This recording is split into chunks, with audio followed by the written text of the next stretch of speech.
welcome to our new episode of Sharing Legal Knowledge. So for today's video, we will talk about government use of data messages, electronic documents, and electronic signatures. First in line, the VARSity number 1, Miss Valerie Jane A. Naviamos. Section 37, which is the government use of electronic data messages, electronic documents, and electronic signatures.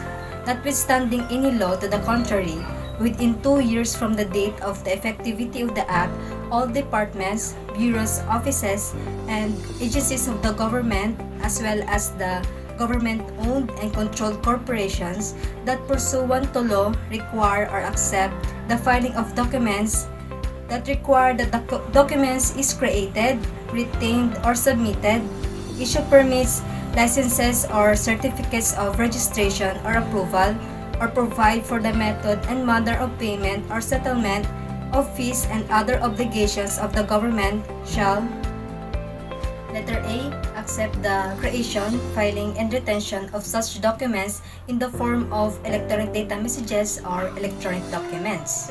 Letter B. Issue permits, licenses, or approval in the form of electronic data messages or electronic documents.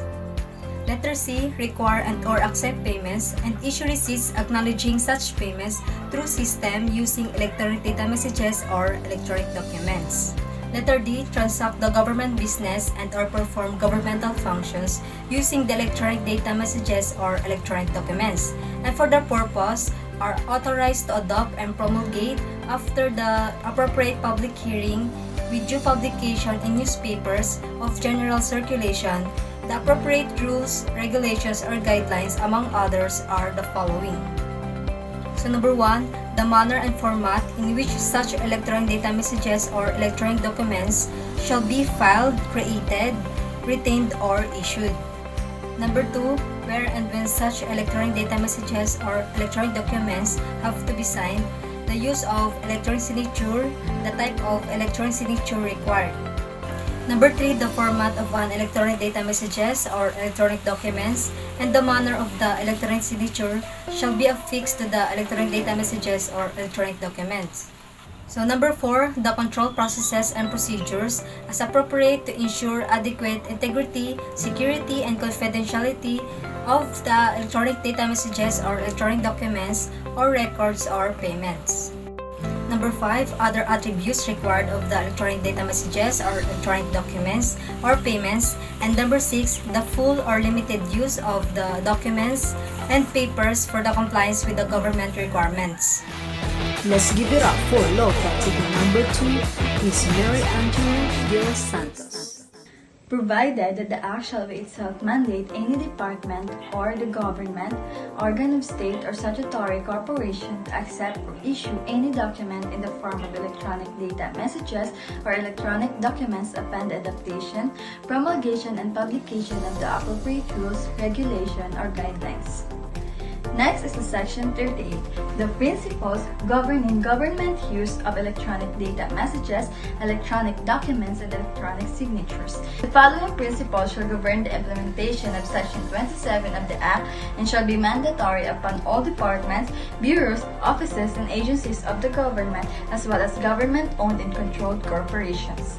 First is the technology neutrality. So all solutions implemented shall neither favor a particular technology over another or discriminate against or in favor of particular vendors of technology. Technology neutrality had the following principle. First is the freedom of opportunity for all technical feasible solutions satisfy a technological requirement for public sector, private, academic, or other. Second, no dependence on manufacturers, developers, suppliers, or distributors of technology, products, or services. Third, neutrality rules setting forth rights or obligations without referring to technology or technological means required to fulfill these rules. And last, normalization of information in digital files that should be generated, stored, or transmitted in at least one open standard certificate format, being able to do also in other.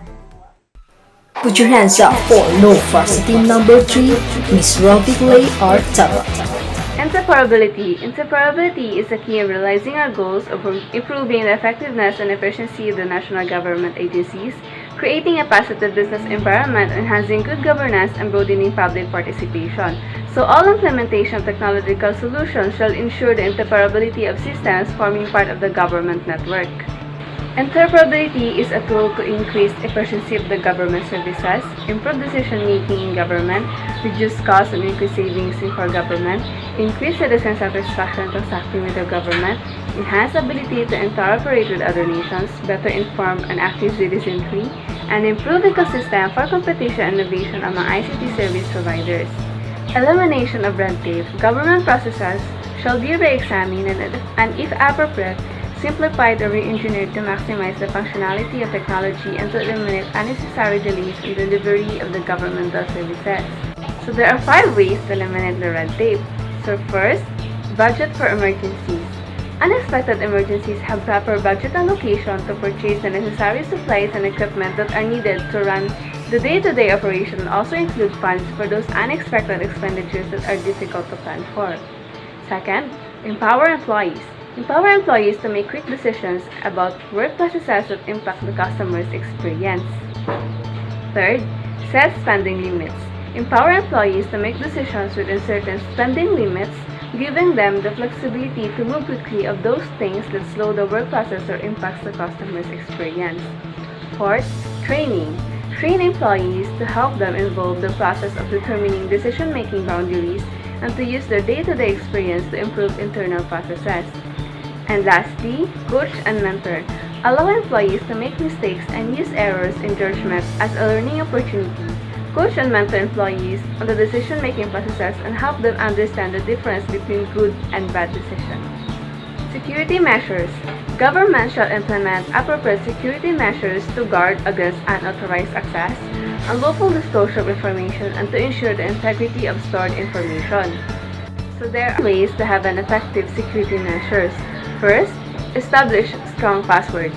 Put together the combination of capitals, lowercase letters, numbers, and symbols to create a strong password.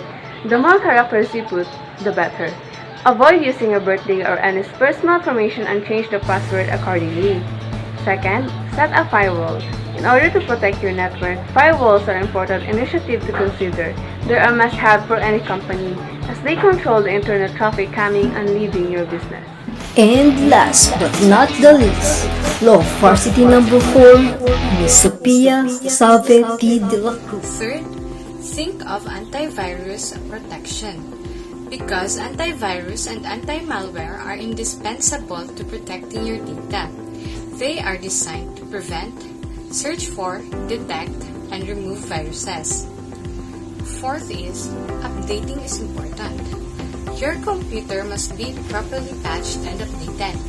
Recent updates allow your computer to be more secure. Fifth is, secure laptops and mobile phones.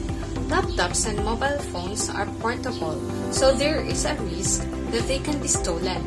So, it is important to take more security measures in order to protect all laptops and phones. A simple solution is to encrypt them. Sixth is schedule backups. You can schedule backups to external hard drives or in the cloud in order to keep your data stored safely. The ideal frequency of backupping important data is weekly.